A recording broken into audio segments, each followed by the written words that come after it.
cứ là kia nè sáng lại đáy đây nè qua cái dòng nè sập tàu này nè sập mắt không tàu này để cũng báo này giàu cũng báo này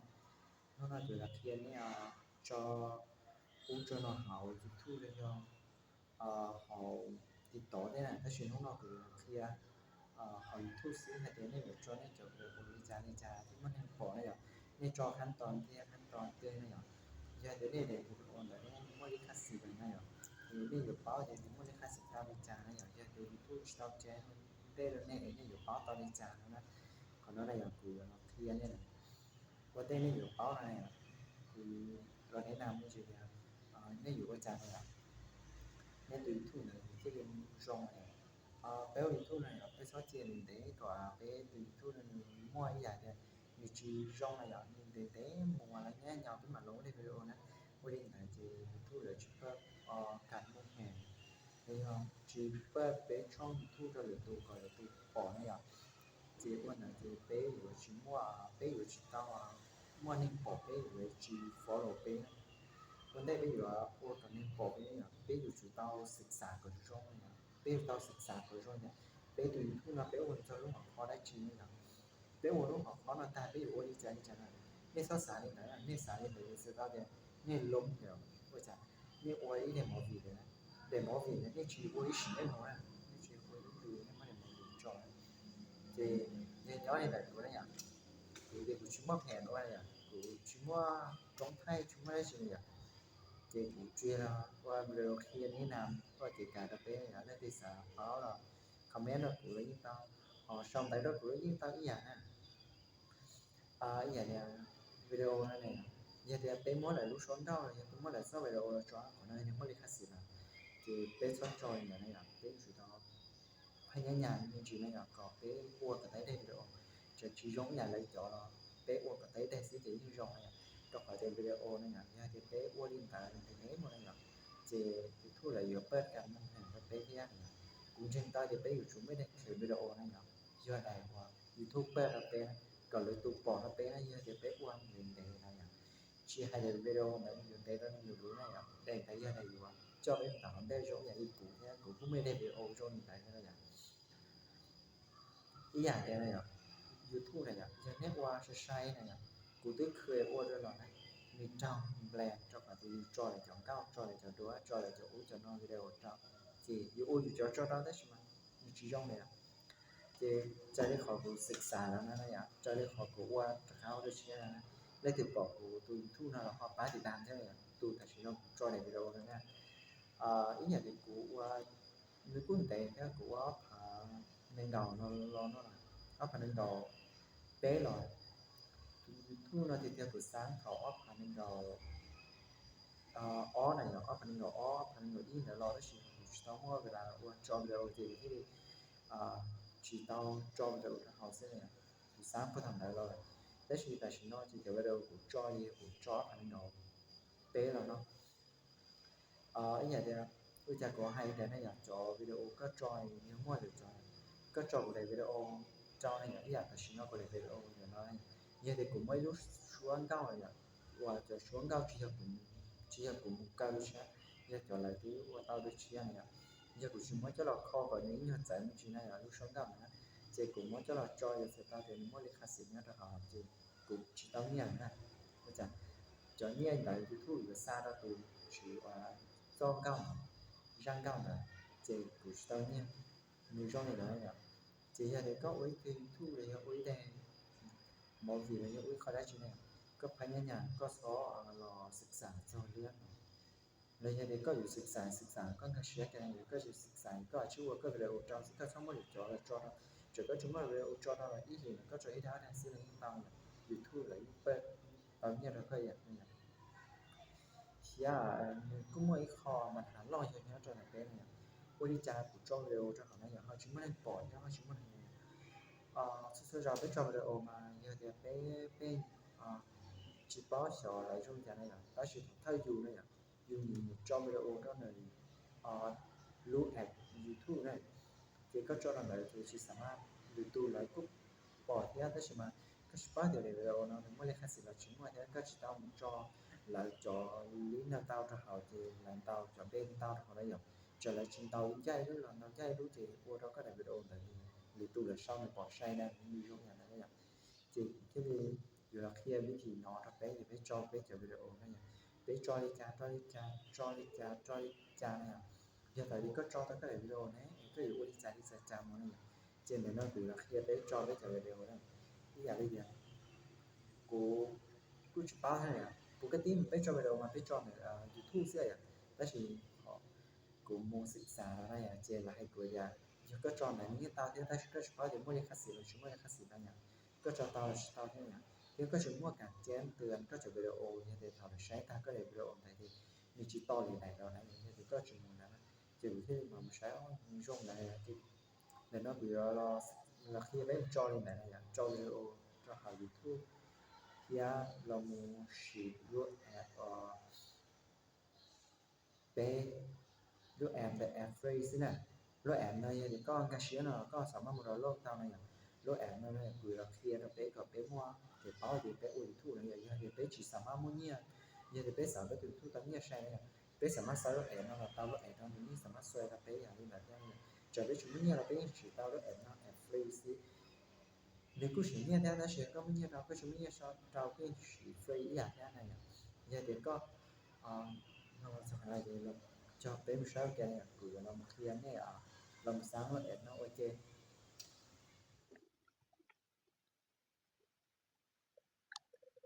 thằng nên cả tao lên nó này ạ chỉ nên sắp tới thì nên trong cái này ạ nên sắp nênอยู่ลงจอคลิปต่อวิดีโอนะอยากจะนี่อยู่ตลอดnhớ tại nên chỗ số tông này nên sắm môn tàu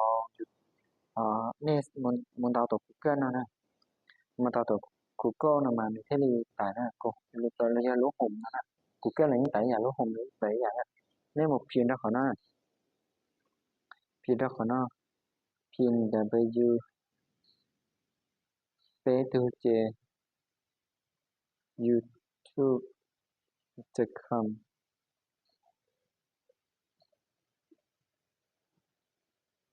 nó số giờ cuộc sống nó như tao nè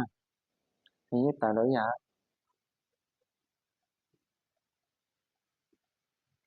của số tao nè nó cái mình rồi nè thì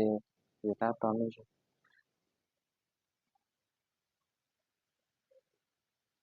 thằng người ta lối giả nó nè để nó mà của nó hiện lên được là cho video này nè thì một trong khó sao cái họ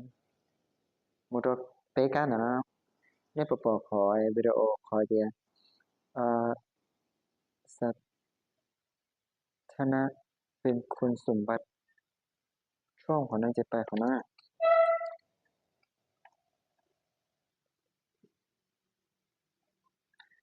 khả năng chỉ ta mô hữu sở thông kỳ còn được oan naแล้วเราไหนอยากจะดูหนังในเมนูเจ็ดสีสีย้อน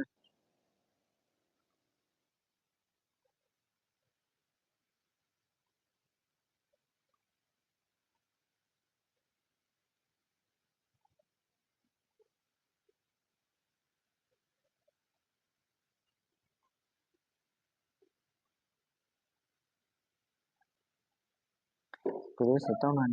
แหนมมันจะเค็งมันจะสายเยอะเดียว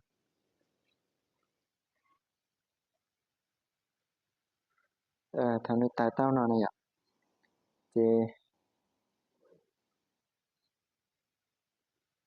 คนนั้นมาก็สุดท้ายเราเปลี่ยนโดยการตั้งค่ามันจะก็ซ้อมบันทึกนะก็ปิดอะไรอย่างนี้เต้านะ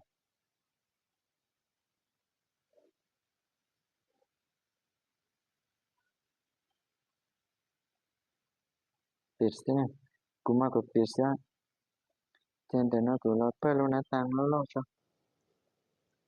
เปิดนะตังแล้วเราชอบ thế là sử dụng gì nó tăng nó thật là cho phần này giờ thì có là một sáng xong rồi ờ, cho nên nó cũng cho video đấy thì này nó có là một cho cái thứ có một tàu khoảng để sáng nữa cái một tàu khoảng nó chỉ có là một họ upload cái này video nữa cái là một tàu họ upload cái này video này cái là một lướt hoặc là sai tiền lướt file nữa chỉ họ nói chỉ có lòng muốn cho họ đời phái nữa nó cho họ thì mua chờ video có lòng cho họ video chỉ lòng muốn cho họ hút tháng nữa tao nè chỉ lòng muốn lướt video của của lướt để video nó nè của lướt để sẽ thay nó thì chờ video có cái chia tao sao để nó cái sự tham chia tao để video đó cái sự tham khó tới cái để video cái ua cái để video trong cái máy cho họ nó trên để nó sư lá bố nữa trên của sao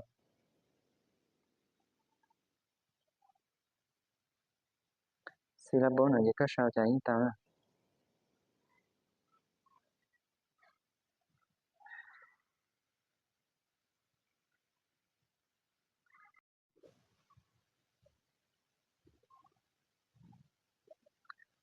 sư lá bố nữa chỉ có sao chạy tao nè còn lại đấy yên ở đây cái chỗ nó cũng mới được cái tăng cho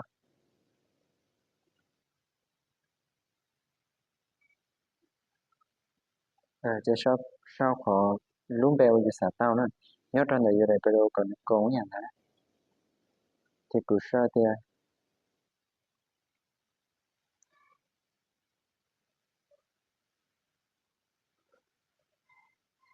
cứ sao luôn bèo nè bây giờ họ bỏ thành một xíu này thì khai sao nó này họ nó mà có sẵn cho có một tờ YouTube này tờ của cái này có một download rồi có một copy là trợ lý nào cho những tới vậy nên là lúc đây đi khai khai từ có lúc tới sự có số suy thông này có cho em bé suy thông thì nhiều là đi video là xí có chỉ sẵn cho tao này còn nó chỉ của chị download á thì của tôi mua thì cho cái đó này của chị sau cái đó này giờ cơn cho tao rồi có sao hết ở trong này thì của sao lên nó xí của chị sau nó để nó như thì có một chỗ đũa là có đứa lúc chỗ đũa là như tao còn này thì ăn lốp cho hút ha còn này nó như có cho để đũa là one apple là giờ để đũa bên bên cho này có để video còn nó sườn chài đấy có sao nó đấy có dù tao lưa bây giờ đi kìa còn nó có lưa lấy tao này có chữ lưa là có chữ chài đấy còn cho khỏi còn nó lấy cái chúng nó chỉ cho như thế này còn đây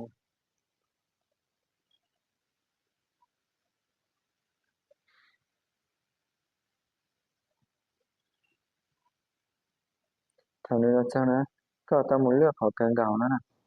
còn đây bé này video này thì bé uống cho mình giáo thì bé cho họ sợ thay nè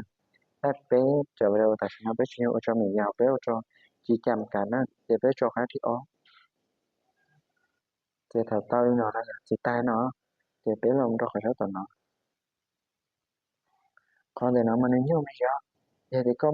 số một thì nếu mua cho khám bề khám bệnh nhà nhá có sau đó họ có thể hỏi như chị cashier trả lời cashier có nhiều bề có sẵn là bề tao cho để nó thế nào còn nói gì của chị mua ra chuyện thì của chị cho chị phan là chị có khi ó này nè còn nói chị ná cho xin sửa để nó chị giờ nằm khó chắc ở trên lò này có sẵn lọc hơn để nó nè nằm có làm tỏ khỏi đẹp hơn nè cái thứ ó này tới giờ đó thì tới theo khả năng nét cái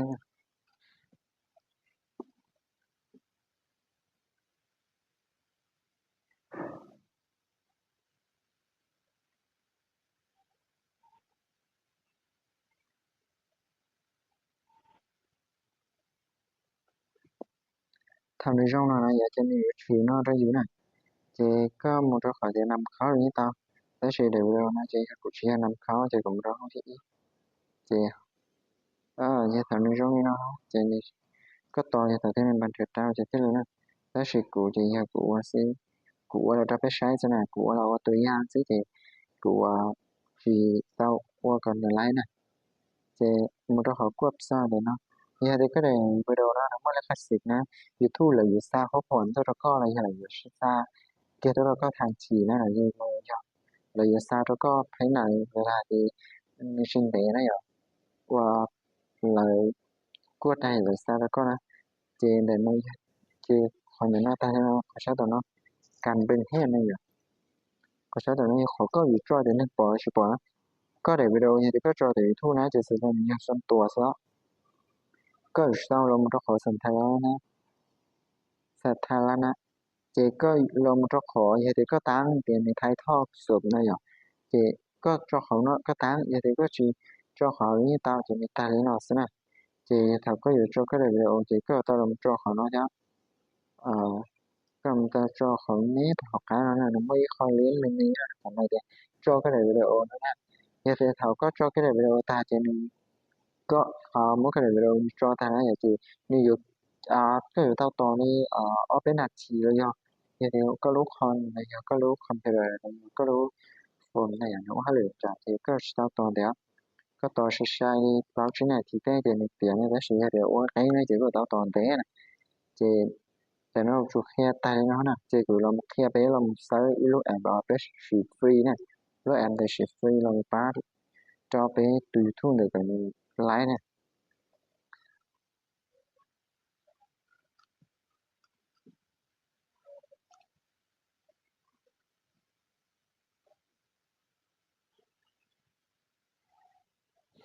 thì làm thế nào thì tới là mình lớp app tới này lớp app để tới là một cho họ lên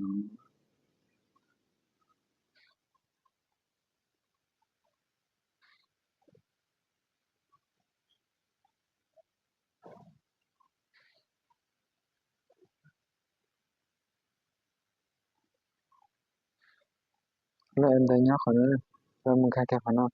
thì cái log có bảo lớp app để use channel này nó cái log kèm cho lớp use channel này thì cái log một cho họ nó này mua cho con lên này để nó chơi cửa giờ thì cái lên này có cho còn nó gì có xóa lại để video này giờ có tạo cái rồi để video nó có bảo họ về lại như thế này nó họ về làm để nó trên bây giờ thì có xóa lại để video để video chơi cóอยู่tao khá nền nó nè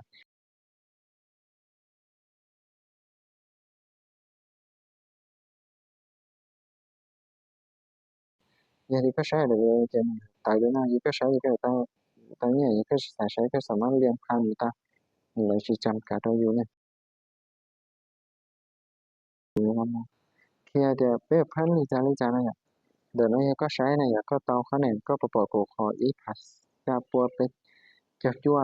คอยสนายเหรียญนะตัวแต่อีผาชาปัวเป็ดจักจั่วเหรียญนะเจก็ลองเพิ่มผู้ติดตามคนใน subscribe เลยนะคนนี้ก็ลองเพิ่มผู้ติดตามนะเดี๋ยวก็เสร็จเตาวิจัยแล้วก็เพิ่มนี่เตาอย่างนะจอแล้วก็ subscribe ด้วยนะถ้าชิ้นนี้เดี๋ยวนี้ช่วยก็เพิ่มก็ไลค์หรือก็กด subscribe จอหรือก็ลองกดไลค์ตลอดนะอีกเดี๋ยวก็เราmột trong lúc càng cao giống nhà lũ và tổ càng cao và tổ nó lũ là nó chỉ có lòng trống nó chỉ có xả lòng phớm cái gì tạm là phớm số môn và phớm video thế là các bạn nói còn nó là một phớm subscribe thì em phớm video thì là mua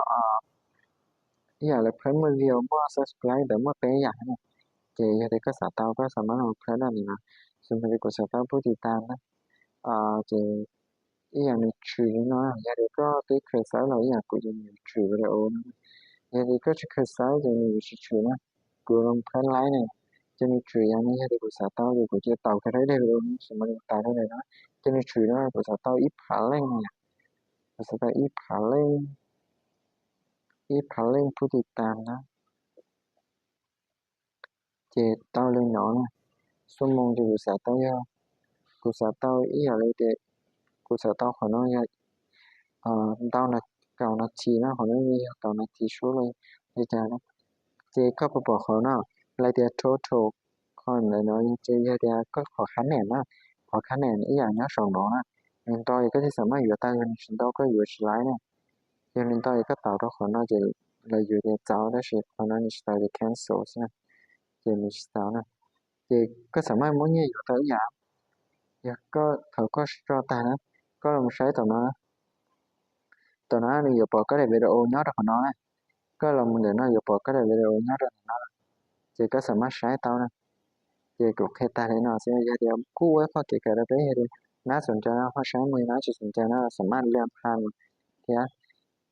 giờ thì khỏi thấy chúng ta shareสามารถคอมเมนต์เรากูนะไป Trên này nói là của chị là của kho thì video nghe nó thực tế là cái tóc sáng cái tóc họ cái cảnh này cho bé về bé cho video cho thu chia thế là tao là cho cái này bé tao muốn cho trái đi choขั้นตอนthuộc kia là nó theo cái sản tạo số một cái sản mong share phần tài đó xin ý nghĩa đây hay đâyที่คนสีแดงเนี่ยเดี๋ยวนี้สาวเต้าผู้ทางเนี่ยนี่แต่เต้าเนี่ยนี่สามารถชมแต่เราเลยคอมเมนต์ได้กูเนี่ยกูเพิ่มได้เนี่ยแต่ช่วงนั้นอยู่สีเนี่ยกูเคยลองใช้เนี่ยกับชื่อมึงใส่แล้วแต่เนี่ยติดตามตัวเราเองแต่เนี่ยอยากจะเนี่ยใส่แล้วเองแต่ทุกคนจะรู้เนี่ยใส่แล้วแต่จะมีใส่ได้ซื้อตัวนี้ดูว่าชีวิตผมเนี่ยนี่สามารถเพิ่มเต้าใจในคนที่ต้องการเนี่ยแต่ชีวิตเราชีวิตเวลาไม่จีเนี่ย giờ để nói bây sử dụng bây giờ cụ xã bên ban đi khỏi thì cái báo này cho tới thì nó mất khó nó làไม่ชอบดีฉันก็เรียนนี่ทุกที่เนี่ยอีกอย่างเดียวอีกข้อเจ็บเป้าหน่อยอย่างเดียวนี่จิตสาเป้าหน่อยกูจะนี่เป้ากูช่วยใจเนี่ยเขาว่าเครียดแล้วเนี่ยเขาประสบการณ์กูต้องผ่านแล้วเนี่ยกูผ่านแล้วประสบการณ์ knowledge มากูสิเดียวของอะไรอย่างนี้เขาประสบการณ์จงรอเป๊ะจ่อกูทู่เลยลินดาด้ารถแอมซัพพอร์ตชื่อเราอยู่ทู่ซื้อเนี่ยเดี๋ยวนี้นี่สายชื่อรถแอมนี่เตานี่มากกว่าเครดิตแต่นี่สามารถจองเตารถเขาช่วยจ่ายรถแอมนี่มากคนละค่าที่ผมช่วยได้แต่ผมชื่อเตาเนี่ยแต่ชื่อกูชื่อเตาชื่อเตาเขาจะกูช่วยอะไรบ้างเนี่ยที่กูชื่อใช่แต่น้องคนจีนเนี่ยกูเราไม่เคยใช้เดียวเขานี่จอนี่เดี๋ยวเขานี่หรือเปล่าตอนนี้จานเนี่ยเดียวนี่สมองเพิ่มบริจาคนี่ต้องบริจาคเนี่ยเขาในเจนี่คือเมื่อที่เป็นเป็นสุดตัวสร้างทูบเนี่ยโอ้ยทูบเนี่ยเป็นไม่รู้หลังบ้านนะเป็นเราไม่ใช่เป็นหลังบ้านเนี่ยเป็นยิ่งบ้านเดียวเจนดำบริจาคนะแต่ส่วนของที่เซฟช่วงนั้นเนี่ยบริจาคของให้เยอะเนี่ยก็เขาได้กดที่ปอแล้วกันจุดจังชั่นเราจะอยู่ที่ยอดจนได้คอมเมนต์ได้เดี๋ยวเนี่ยแต่ละคอมเมนต์เนี่ยเป็นย่องเนี่ยเป็นเจ้าเชี่ยเนี่ยยูทูบอะไรอยู่มัวย่องอย่างไรแบบเปิดกันเนี่ยก็เตาด้วยก็ได้วิดีโอเตาด้วยเนี่ยเชี่ยก็รู้เป็นแต่เนี่ยน่าสนใจด้วยคือเรื่องให้ปอดจ้องด้วยเนี่ยคนนี้เขามาถามเราเนี่ยเรื่องในโจว่ายูทูบหรือว่าเฟซบุ๊กหรือว่าติดต่อที่เนี่ยส่วนใหญ่เนี่ยไปอวดลิงก์เตาเนี่ยนะอย่าไปแก้ออกจากใจเนี่ยอย่านี่สาวอ้วนเนี่ยนี่ชิดจะสั่งยูทูบเลยชิดจะสั่งเนี่ยนี่ใช้โปรเลยคือเนี่ยช่วยกันเนี่ยนี่ซาเด็กถึงนะตัวเรานี่ถึงหน้าจอเนี่ยซาเด็กถึงนะตัวเราคนเจกระป๋องเลยด้วยสิอะไรอ่ะเจเนี่ยช่องไหนตัวกูเนี่ยตัวเขากูต่อเฟซบุ๊กนี่ต่อเขานั่นนี่ต่อเนี่ยกูตัวเบอร์สองตัวเลขสุดต้องช่วยซาตัวซาเขาช่วยตัวจีเนี่ยนี่สามารถเฉลี่ยซาตัวเรากูเนี่ยเจเนี่ยเนี่ยอย่างนี้ซาตัวเรากูเนี่ยกูตั้ง YouTube đã trở nên của chia tán YouTube thế này chuyển buổi thì tỏ của chia hạt tán trở nên này của chia tán YouTube của tán trở nên đã nhưng tao nghe thấy sự giờ này sự tao ơi để cần tao xin một cái tao phải đi làm subscribe để như thế tao nghe giờ đến như họ đã sẵnใจnhư sẽ ua rồi nghe sẵn mà xa tao được của bán này đã sử dụng nha bây giờ thì của bỏ bế cho mình tụi mình sẽ giờ bế xã ua đó chỉ sao này chỉ mua này chỉ mua ca thế này chỉ không rồi của xã thì nhân cây cho nên xã hộiก็สามารถช่องได้ที่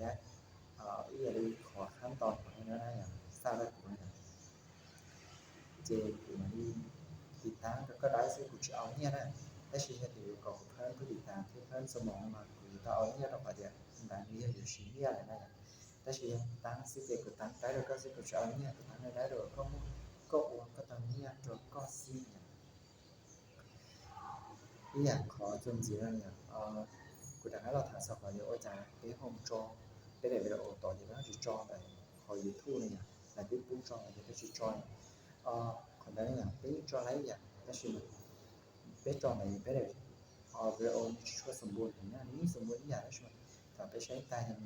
มีชิ้นตัวไปได้เวลาสีอย่างจุดนี้จอต่อจุดนี้ป้าอย่างนี้จอไปเรื่องไปดีจ้าไปเรื่องไปยูทูบดีจ้าเนี่ยไปจอเลยที่เหนือยาวชิ้นอะไรที่ไหนอะไรอย่างจีไปที่มีตามจอต่อเลย chia khỏi thì nó cũng sẽ biết nhiều món cái để đó cái sai đồ nó tay nó thấy đây là có thể cái bên cho là nó mua cả của sana thì nó mua đi phải theo là chỉ theo một trò nó trò là nó khó trong sang nếuไม่ได้คลาสสิกนะยูทูบเปลี่ยนแล้วก็ที่แต่ละตัวกันเลยนะแต่ไม่คลาสสิกเปลี่ยนแล้วก็จะมีช่องอย่างนั้นจะก็ที่เราที่นี่เราเป็นสมัยนี้ที่นี่อะไรอ่ะนี่เราสายเดียวอ๋อนี่เดี๋ยวนี้ว่าทำนี่สายจอเนี่ยนะผมที่พอจะช็อตเป็นจอเนี่ยนะผมที่จะเป็นจอเนี่ยช็อตเนี่ยถ้าเขายูทูบเนี่ยเป็นจอเนี่ยนะผมที่ช่วยกันจอเนี่ยเป็นจอเนี่ยที่ช็อตเป็นจอตัวนี้ตัวอย่างก็คือช็อตเป็นจอนะผมที่ทำจอเนี่ยเป็นจอนี่ก็ไฟแล้วแอนยูทูบที่ไหนจอไหนตัวไหนยูทูบไหนสายก็เป็นเนี่ยเป็นจอนั้นในบ่อยอย่างนั้นช็อตเนี่ยอย่างแต่ชีวิตเราเป็นช็อตจอของเขาแต่เป็นจอตัวนั้นมีช่องด้วยเป็นจอไหนเป็นจอต่อไปอยู่ตรงสิ่งที่ทำก่อนคือมีอยู่ช่องด้วยที่หนึ่งว่าคนนับพลาดเราเป็นจอไหนเนี่ยที่อย่างนี้เนี่ยเนี่ยจอใหญ่กูได้เทนะจึงแต่เนี่ยจออย่างนี้เนี่ยยูทูบเปิดกันมาเห็นเนี่ยจอตัวแต่ชีวิตเนี่ยเนี่ยม้วนหนึ่งตัวหนึ่งวิดีโอก็จอเจนไม่ได้คัดเสียเนี่ยอยู่ที่ต่อเนี่ยเจอที่จอจะวิดีโอเนี่ยจอเนี่ยสามารถหลุดแต่ตั้งหัวถอดชุดต่อนี่ตั้งมันสามารถเป็นสมาชิกของยูทูบเนี่ยสามารถจอตอนนั้นอันที่เราอยากดูคือสามารถจอตอนนั้นก็จออย่างนั้นอย่างนี้เท่าใจทู่นั่นแหละเจก็จอดใช้เนี่ยเจก็วันวิดีโอนะชื่อตอนนั้นก็วันสนามก็อย่างกูวันอะไรที่ตอนนั้นเนี่ยก็ว่าเกี่ยวกับเนี่ยเราเป็นแต่วิดีโอนั่นอย่างกูเชื่อว่าเราว่าเกี่ยวกับเพราะมันชื่อจะเป็นใช่ไหมเนี่ยอยู่คนที่เนี่ยสายโอ้เจ้าเชื่อแล้วเนี่ยสามารถชอบแต่ตัวกูตามคอมเมนต์ตัวกูตามเลยชื่ออันนี้เนี่ยเดี๋ยวเกิดวิดีโอนั้นชื่อช่องเท่าช่องแต่ตัวกูเนี่ยเดี๋ยวมีช่องแต่ให้กูhọ giờ lấy tiền này à để đây chọn ới đây chọn nón đây chọn những cái sậu đi thu này những sau này cho cụ nó cho đi tuần với sự to này để những chỉ muốn chọn này những sau này là cụ sẽ mà hơn cụ sẽ mà sáng chọn cái này này giá của hạt hơn cái ta những hơn sơ bộ này cái gì để thì sẽ to là sau này là cụ những ta họ sáng cho đi thu chỉ những sau này là cụ chỉ những sáng nó chỉ đến cái cụ cho nó người taแต่ชีนี่จูนี่จูมั่วตัวอีเมลแค่เลยตัวอยากตัวเบอร์ตัวนี่ตัวเลขสต้องอะไรนี่จูชีนะมีที่สามารถยันยืนตัวตาเนี่ยนี่ชิมั่วแต่เป็นชิสามารถยันยืนตัวตาเนี่ยนี่ชีเรียนเราแต่ชีนะนี่ชีมันก็เชื่อในที่จะอะไรชีเรียนได้ในสามตัวสามช่วงตัวเนี่ยมั่วปัญหาก็ของเนี่ยแล้วสามตัวเนี่ยเราดูชีเนี่ยเราจะต้องมั่วตัวเบอร์สต้องแบบปัจจัยเนี่ยchỉ bán nó cũng là từ email để cho sáng được share thì bán nó thì sáng start được rồi là từ email nó mất mặt hàng nó nhận được rồi thì có chả là từ email là sáng là vừa nó lại chỉ là vừa ý cái bữa là share thì bán nó thì YouTube là sang từ nó hàng cái gì tua này là chỉ bán nó chỉ start chỉ như là chỉ giờ đến cái chuyện giờ đến sáng tám này cho nên chúng ta sáng cái email nên là nghe tụi với nó chỉ chỉ nó xa thôi của mình và xa cho nó như thế nhớ rồi nhỉ cái nào vừa khi bé chỉ đua nhớ cho là lúa in shop rồi nữa nè giờ đó lúa in shop thì thằng này tại nó vậy khi bé chỉ rồi thì bé mà nó khỏi video bé chỉ đua thì nó khỏi đua nè nếu chỉ cứ khi bé chỉ video thì cũng cho khỏi được video nữa thì làm cho khỏi người ta thì nó chỉ làm cái cho khỏi nó chỉ tao nữa còn nó chỉ để video như sao chỉ cú sát chia để video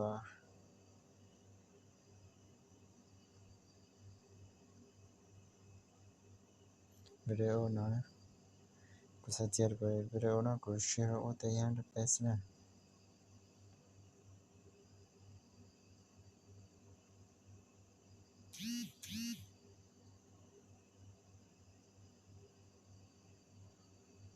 thằng này bé cho này tệ lo nè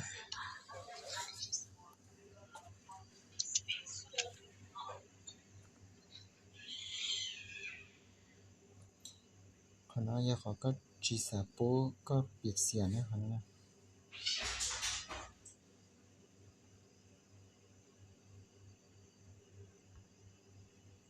thao các bị xiên tao này các sản là kho số mà đấy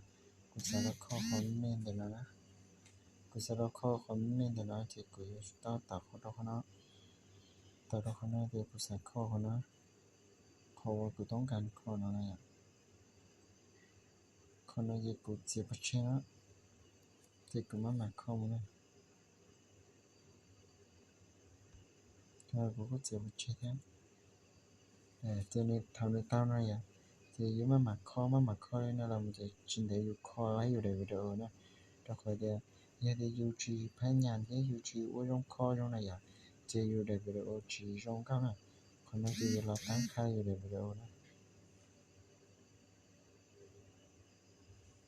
เราตั้งค่าเย็นมุดคนนั้นจะอยากจะก็จอติดต่อยังก็จอคนนั้น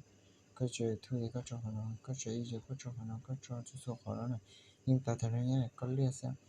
จีเนี่ยแต่ชิ้นนั้นเด็กกูจะกูจอยูทูบเนี่ยจีกูที่อยู่เท่าเรื่องของแล้วเนี่ยจีในวิดีโอเนี่ยแต่แล้วนะก็สามารถเป่าในวิดีโอนะก็นิ่มๆเลยล่อยิ่งตอนนี้เด็กก็จีกูแค่ไปคอยจะไปต้องการได้จังแต่คนนั้นกูต้องการเขาเนี่ยจีกูจอคนนั้นก็ไม่ตัวอีได้ด้วยเชื่อเนี่ยจีกูจอคนนั้นด้วยซ้ำคนนั้นกูจะจอcái nha cứ cho xa chậu nó cánh kìa nè xa chậu nó chè cái cánh dài lên rồi nó kìa nè thằng cô dạ cho video nó như thế bé chủ trong này chè này rồi我的bé我như này đấy thằng nó我tao nói là chè nhập hàng sẽ khỏi nó nè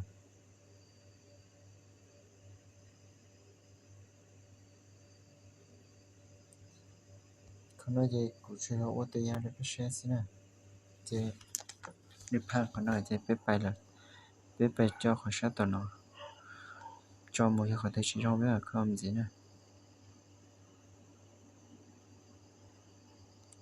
bây giờ cho video nó này giờ thì có sạc kho để chạy những tao là nhớ thì có kho sẽ nè rồi giờ nhớ để cụ thì cụ kho để chạy những tao bây giờ thì cụ sạc kho để chạy cho chạy những tao này còn nó chỉ sạc cho nó chết còn nó nếu chỉ dùng nè thì cụ cho nó chết nhìn thấy nè cụ đó đâu còn nó gì còn nó mà cụ không có cho vào cái cho này cho cháu nè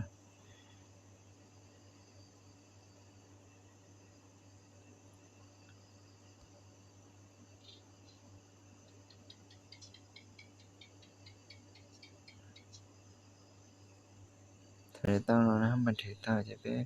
là cho nó nè trên này tao nè thì đây là một sáng khỏi chuyện gì đó đó còn nó này tao nó cái rồi nè thì thả bé giờ thì bé này rồi bé khó tao này bé sắp bắt được khỏi tàu cá nó này rong sử dụng đó bé mà sấy mù có cái này chị bé mà đây là kho bé này rồi nè thảo bé kho tao bé này video này bé sắp bảo đi trả những tao nè để nó gọi là cái vị trí cho nên nó đâu bé sấy có chút thì nó rong trả nè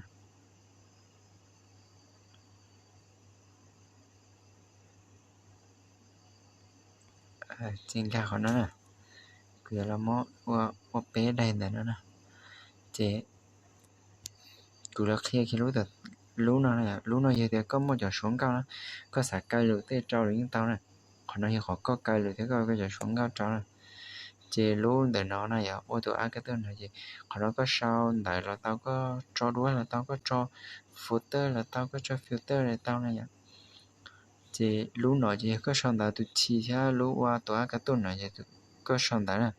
lú đầu nó chị có bảo xí á xung quanh của sạp bảo này của sạp bảo xí nó này chia đầu này chị chi ra chị cũng bảo mấy gì nó chị cũng trâu tuần đây là chị cũng sạp bảo còn nữa cho xí nó chấm chỉ cho một liam mấy gì này chị cũng quan nó cũng mà sứ nó muốn thế này nếu họ có thể hiểu cho còn ta lên đó cho đi nó một tờ lên còn nó họ có bảo xí nè chị có sạp cho đi cho tao giờ nếu mà xí rồi nó có lia có sắm bông ten cho xí nó cái tao này xí nó cũng sẵn khám cho dù thế này thì con cashier thế giờ xin cashier thì thôi em mới cho xí nó có giả cũ nó vậy có nếu chúng mới cho xem nó sau nó chỉ sẽ tới thì có thể video này chỉ có thể đây là giả như rất mà nhập bảo đi nè chỉ pan á họ sẽ tới nó chỉ có sẽ trôi cho những tao cho còn nơi rung cao chỉ chạm lên những tao còn nơi chứ mà sắp bỏ tránh đã nó giả chỉ thao cho tao ta nó chỉ nên tao đó còn nó nè chỉ bình thường chỉ nên lấy nó nè suốt suốt khỏi nên lấy nó nè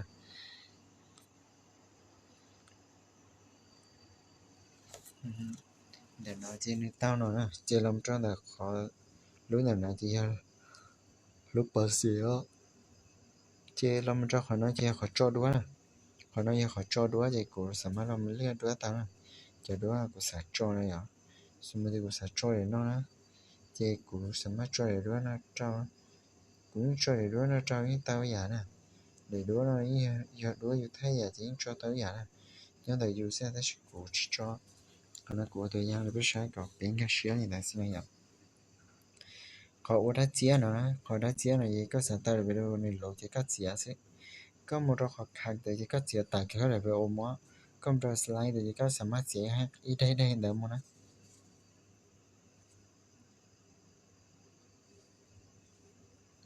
họ qua tu khơi mày để nó nhập họ là sao thì lú qua tu khơi mày khi lú đá nó nhập chia lú đá này nó nhập thật ra lú lực thì lú cho chia này nhớ kiếm đá nó lúc nào chỉ có xã tao giờ số mới đây của xã tao à đây video nó nữa qua ở toàn còn nó nữa qua ở toàn á chỉ của xã máy lần cái đó nó của tao cái nó chỉ nữa qua cái ở toàn á của tao cái nó chỉ nữa qua tao ở toàn á nữa qua giống nhà nó họ lú lực ta chỉ lú này giờ lú qua có xiên biết xiên thế nào họ lú nó là giờ lú thì có chắc chắn là cho xì rồi cho filter đó có lúc khó được rồi chúng có như thế này họ như thế như sao thì sao thì chỉ cho những tao nè nếu chúng mà chỉ là họ là có cho cũng tao chỉ cho có chú cha nè nếu chỉ ít thật của lắp bia nè thì để nó vô họ nói họ có cho cái này video có cho cái này sáng nè họ nói là họ zoom gì nó chỉ là lúc lúc khó ý à nè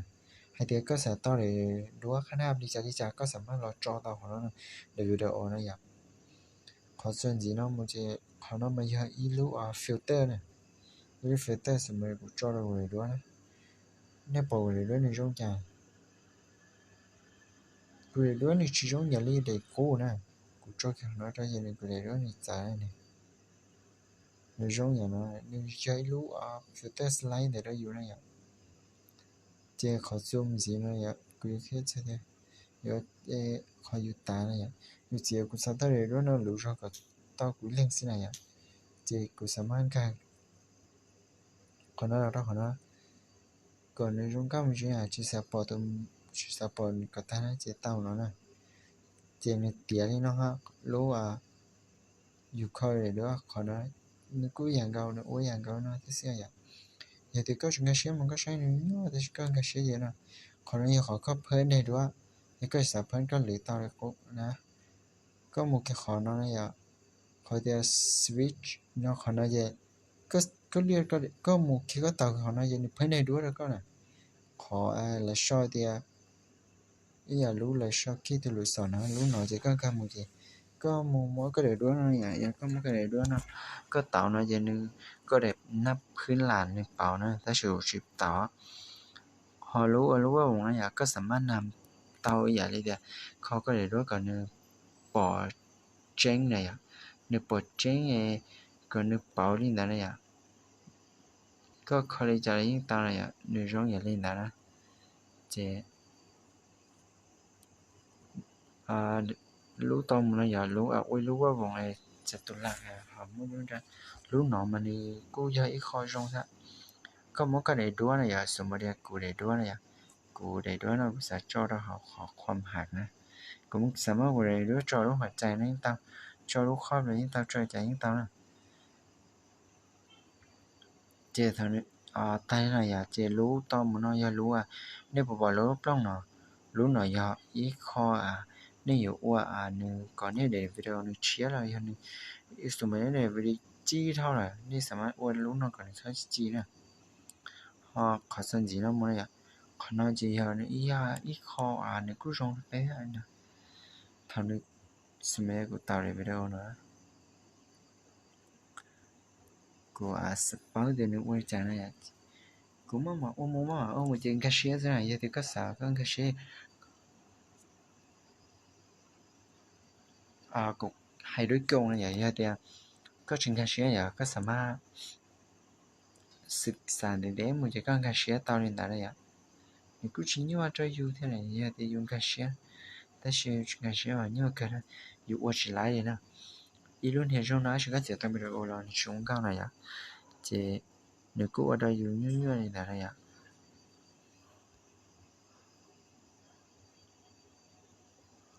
，thằng nói rong ya nó ya ce bé làm trâu nó lúc trả khá làm trâu nó cố nó sẽ ya ce nị chùa lúc bé ta bé là trâu lúc nó thế nào lúc nó chỉ tao ce bé là trâu nó lúc nó cứ lúc hơi ya nó ya lúc để nó cứ hơi ya thế lúc nó ya lúc khó cái video cả rồi cái video này tệ quá bữa sau ta video này tệ tao tung bắt tao tu sát tao nó tu tệ như thế là cũng là cái什么bảo tao lúc nó sao tao nó lúc tao muốn nói phải đây video cho lúc đá nữa liên đại sẽ lúc tao muốn nói chuyện cứ rối nhàng tại thế nơi liên mà video nhớ mua có mua cho chúng số cha này chỉ nơi lọt tai lên nó sẽ khó khi để video nó chỉ tai nó sẽ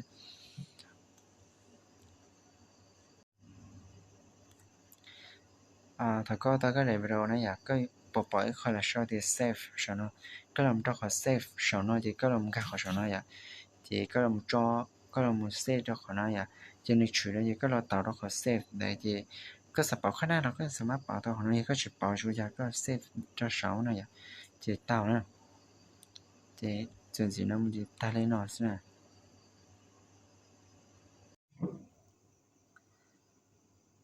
nhớ rồi à đây này cũng là khi bé sơ lúa ở in shop thì là cái này nó xí nè ở đây giờ nếu như cái gì đó sơ lúa in shop nếu chúng ta sơ đến đấy này nếu chúng ta cho nên cái video mình chỉ là khó này nếuสามารถchỉ là in shop nó là tới nhà các khoản là in shop nó được cũng chỉ tới trong cao cái thế này nó in shop nó được chỉ tới trong cao thếก็จะtao chỉได้ที่สิเนี่ยก็คือปุ่งเนี่ยที่ก็จะตอนในชั่วโมงคนนับห้าโดยอยู่ที่ไหนrong cao thì có sẽ taoในชั่วโมงใช้คออุคโนก็สามารถเข้าได้ใจตอนไหนยังแต่ก็จะคอสไหนนี่อยากจะรู้อินช็อปนั่นนี่ก็อยากรู้rong cho bé cho ô video này chỉ tiền nè thế nàyนี่กูtayรู้rong cho bé thế nàyแล้วยังไม่สามารถมันเสียหาติดต่อเลยยังตอนนี้ไม่จะติดต่อแล้วจอยนี่รองก็อย่างนั้นเลยthế này thế đời nói giờ thế nên cái xe xa lúc đi sắm này nên sắm mà lúc đi sắm nó cho là ôi lúc app này nên sắm mà đi sắm nó còn xiên tao đó họ nên lúcติดต่อเลยnên lúc Facebook này lúcใช้เนี่ยว่าnên sắm mà xiên tao to nàyนะกูดูเคยเซียนหรอกนะgiờ thì cũngเวลาว่างเราก็ไม่เราว่าขอวิดีโอไปเซียนlúc đi sắm cho họไปใจไปดูทุกจะไปดูติดต่อใน Facebook này bây giờ mà xem tao nè học YouTube chỉ phải xem lấy chỉ lấy cái bộ chỉ bảo là ra chỉติดต่อที่ Facebook của xem đó là lấy nè chị giờ thì thế này qua video thế này giờ thì này sẽ chỉ nè chịอยู่ในนี้ video nàyเสียงเนี่ยนี่thay đổiรงcái thếแต่ใช่ไหมlúc sáng nàyวันนี้ video nàyนี่chỉ giao chỉ loนี่ว่าตอนchỉ rong lo thì chỉ đến lúc này chỉ đến lúc cho nên là sai chế rồi chúng mất cáiใจว่าเดี๋ยวเต้นchúng mất cáiใจว่าเดี๋ยวเต้นนอนแต่จอเนี่ยเจเดี๋ยวกูเข้ามาหาตัวอยู่เที่ยเนี่ยเจแต่นั่นก็ที่สายเดี๋ยวแต่เจทุกวันเด็กคือวิดีโอจอเนี่ยจอไปจอ YouTube เนี่ยเจกูล็อกว่าเด็กคลิกไปเสียวิดีโอเที่ยเนี่ยอย่างนี้เสียตอนเนี่ยอีจะมาอยู่กูชิปเอาเนี่ยถ้าอยู่ที่สิ่งมาเนี่ยเจอยู่ชิปเอาเนี่ยอยู่接到的video但是嘛有去找好看啊ของ YouTube จะอยู่ลองว่า lúc sauอยู่mỗi giờ đều cho làm choอยู่đại video này bảo này ya như chỉ thứ cái này phí này ya chỉ có sự cái ô như chỉ rong nàyอยู่ว่าจานะyaอยู่สายนะแต่สิ่งต่างๆนะยังมาศึกษายังมาก็เชื่อตาyaอ๋อขอที่แก่นะyaอยู่ต้องก็เชื่อสิยังก็เชื่อนะต้องมันยุ่งก็อยู่แห่งนะyaวันเดียวก็อยู่ได้วิดีโอเราเสียนะกูชิยุ่งอีกนะ你讲我个着就我条要有太毛วีเต้了我นะกู太毛วีเต้แล้ว有太เนาะจะเรา我นะ呀กูเจียน个นะ我一下的有เจียนะไม่ชิยุ่งอีกนะตอนเราว่าวิดีโอเต้ละเดี๋ยวนั่นกี่แค่เดี๋ยวค่าเจียเลยวิดีโอกี่ละจีสัตเจียละหมดเลยตัวเจียละเอากี่ละเนี่ยเจียเนี่ยนะวันเดียวเลย呀也得个เจีย当然呀个就弄เจียนะ个เจียได้วิดีโอนั้น只用的是ได้ก็เลยวิดีโอนั้นเปียเลยสินะ呀เจมีที่ว่าได้คนนี้ว่าเราอยู่เจียวิดีโอละอยู่ชีอยู่ในวิดีโอนั้นนะอย่างนี้ว่าเราอยู่อะไรอย่างlúc sau có chia tao ấy có thể cho sai bồi rong này như tụt chia như phân nhà cơ nàyสุดท้ายอยู่ซาแล้วตุจือเนี่ยตุจือใจเป็นจือย้อนเนี่ยเจนี่เมื่อปัญหาในประเทศเราเคลียร์เป๊ะดีหน่อยอ่ะเป๊ะเจียเป๊ะเอ็นสิเนี่ยเป๊ะทำว่าเลยตุจืออะไรยิ่งต่อยอ่ะวันเดียเดียวันเดียอะไรอย่างไรอ่ะก็สามารถจอเสียงเต้าได้เขาก็เลยวิดีโอเที่ยเนี่ยแต่主要ก็สร้างเสียงนะเจนเนี่ยน่าอยากคุยให้ข้อรู้เด็กเจอเราไม่ลงนะ ประมาณนี้เก่าแต่นั้นชีนะกูอยู่มาเป้ลูกของเขาว่านี่อยู่ว่านี่ดูยูทูบเทียนี่อยู่โมโอกาสนี่ว่าตอนนี้มุ้ยอะไรอย่างกูรักเทียเป้ลูกของเขาแล้วตอนนี้นะกูเทียบเอาเทียซื้อกูสปาเดจอนี่สารนี่ลิจาที่นะกูเทียมั่วอย่างไรที่กูที่เจ้าเทียเป้ซื้อลูกของเขารอที่นี่นะอย่างเยอะเดี๋ยวนี้ว่าได้ชีนะอย่างเยอะเดี๋ยวนี้ว่าได้ชีเนี่ยปวดตัวละว่านะ nên lâu giờ thì mình chỉ rong là giờ mình chỉ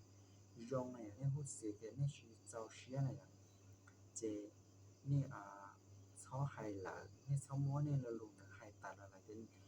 nên oli nó chỉ rong này giờ thì nên xả kia lại nên chỉ kia này nên chỉ xả kia nên sau kia này cho khỏi thì mình ôi khỏi chơi đó nên trả lại nóng này là hay kiểu như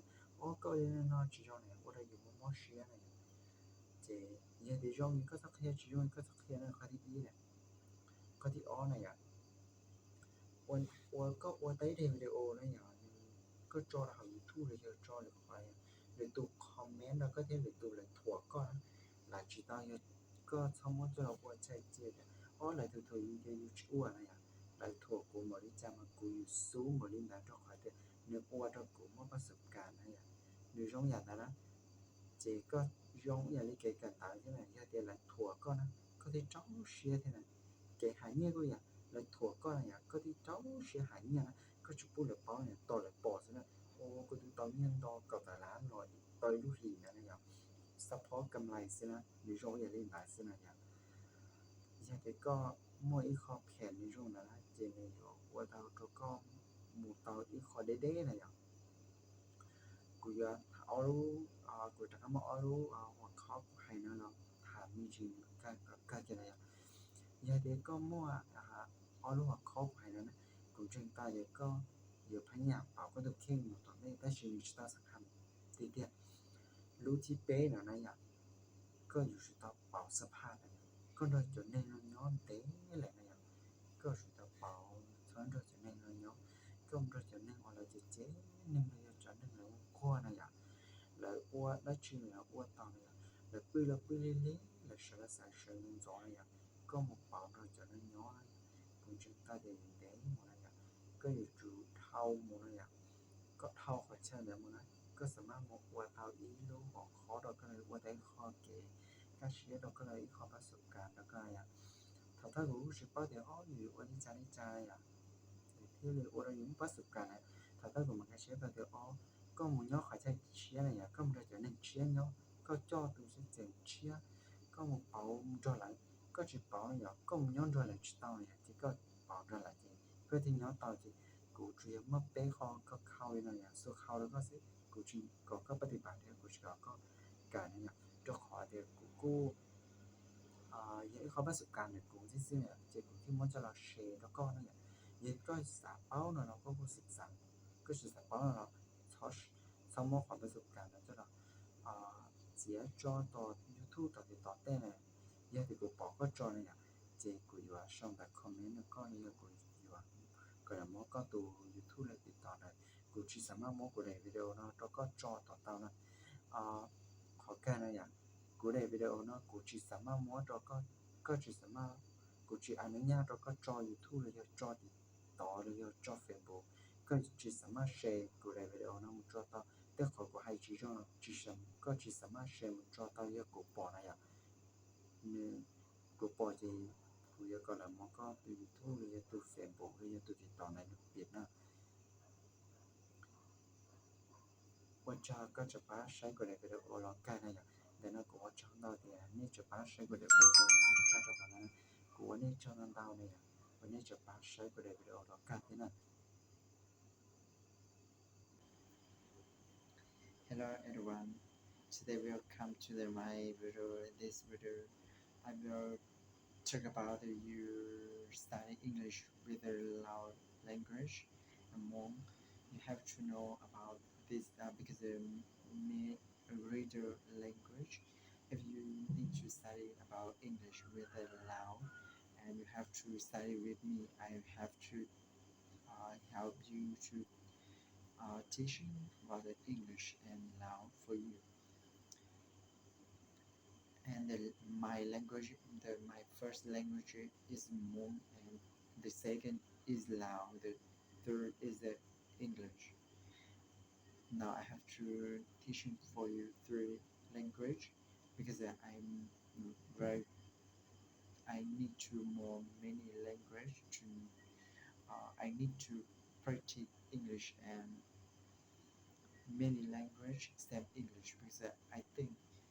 the language is very important. Let's go to start the word first. I just said English the first. Water, water in Laos. Translate in Laos. Nam, nam, nam. In my language is more. Day, day. I drink water. Củ hào đê. Khoái kín nám. I drink water. I drink water. Khoái đơn nám. Khoái đơm nám. Củ hào đê. Củ hào đê.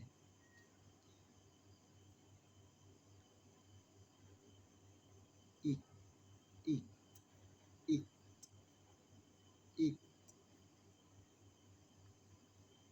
Kín, kín. No, no. I eat rice. I eat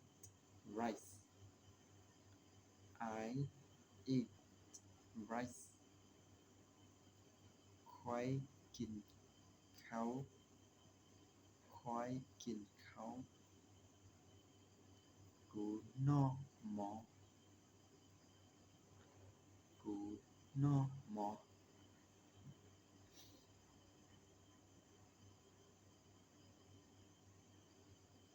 Fruit, fruit, fruit, fruit. Mắc máy, mắc máy. Chí, chí. Mango, mango. Mắc muỗng, mắc muỗng. Chị thai, chị thai.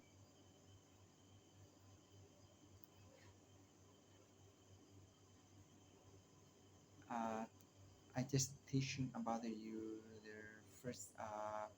the word easy for you because now I just start here. the words easy.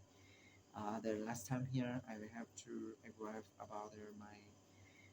first time to study English, or how long time I have to know about the English and to know about the uh, Laotian, and I have to know that I can speak that. Also, especially the time to because I have to live before. I have to know about that. I have to study, but not perfect. And not to the time to study that. You have to study, you have to practice, you have to study, and you have to practice. I think that's a long time and you can. For me, I just study and practice, and study to study, practice because I have the time to study and to practice my English. I think that is very perfect to study English. I study about the English. I feel that it's perfect, but it's not good for the many people because they think that is lazy or is lazy to study. I feel that the first time for myself, I need to study. I need to know about English. I need to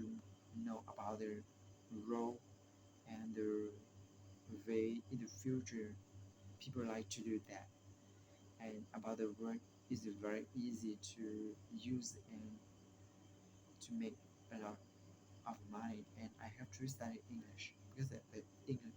the English is a very the if you can speak English, you go anywhere. They just can because many countries they just can't speak English. If you can speak English, you go anywhere. Just not easy. You are thirsty or you're hungry. You have to know that when you feel you starve, you starving, and you need more something to eat or you need more something to do, something that mm, you can't speak. You speak many language is it very good, but I think that is for yourself. But you can speak English or many language, Spanish, French, and Chinese. Many that I think is very good. But for me, I need to know about a lot English. More many country that I think English is a very perfect to study. I studied English 2 years ago, and the first time I studied that, I don't know I understand about English. I just went to school and went to study and went to practice. The teacher told me I understand that. But now I think that is a very good time to have the experience with the main teacher in Lao teacher because I'm not Lao peer. I just international in Lao. But then we had a many group and I'm not I can't speak Lao. I just speak more. Before I studied Lao, the first primary school, the first year in primary school, I understand that the teacher told me teacher something for me or told something for the ask the class to understand that because in my village we don't have uh, many people many girls in Laos live together just only uh, only more people live in my village which is called we just talk about the language is a little language. We don't understand that. Why you don't understand that? Because we don't use the Lao language or we don't use something that we, we have to buy something the Navaja. I don't know that what they call. I just I need and I just calling or I just push on that. All I need one. They just keep for me. I think that's a very lazy and very bad for the many people than me. And now I think that is it. If you don't know about English, you should to study that. It's not so late for you because I think English is very good to study. If you understand something that you have to make about English, same there all the story about you have to study English. You need to know about English more than you need to practice English or need to uh, speak fluently or you speak clearly. You have to show practice and reading a lot because I think that many students in my class they study English not short time semi.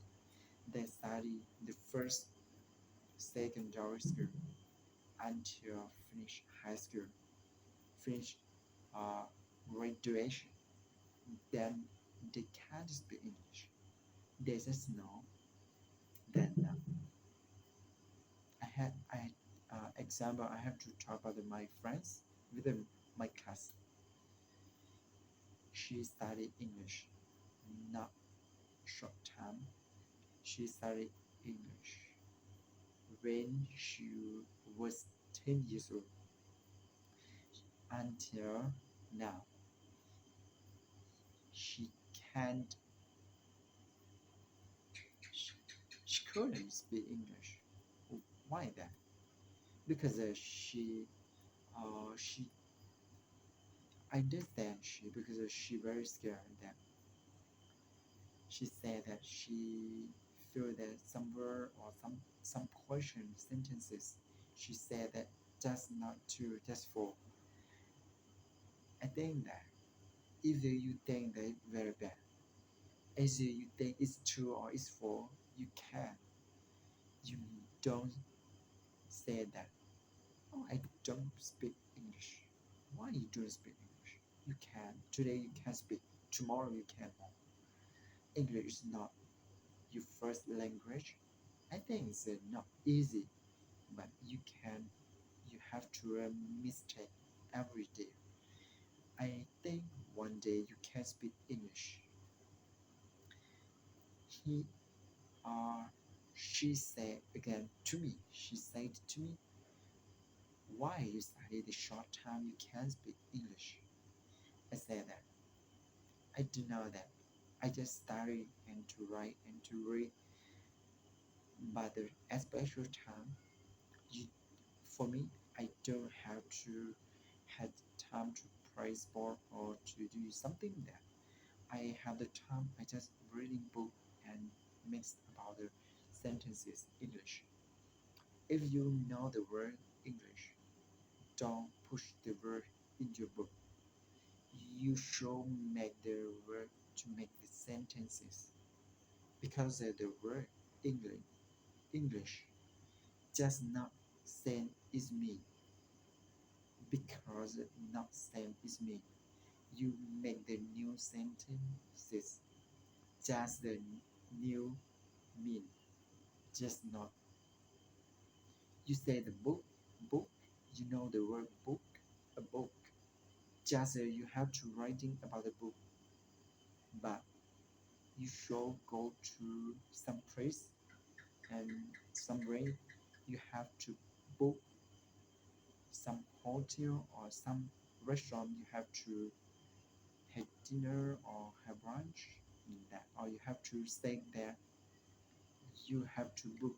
but the word just you can you see the word just same one word, but the is mean not same. I think you need to study English. It's very good,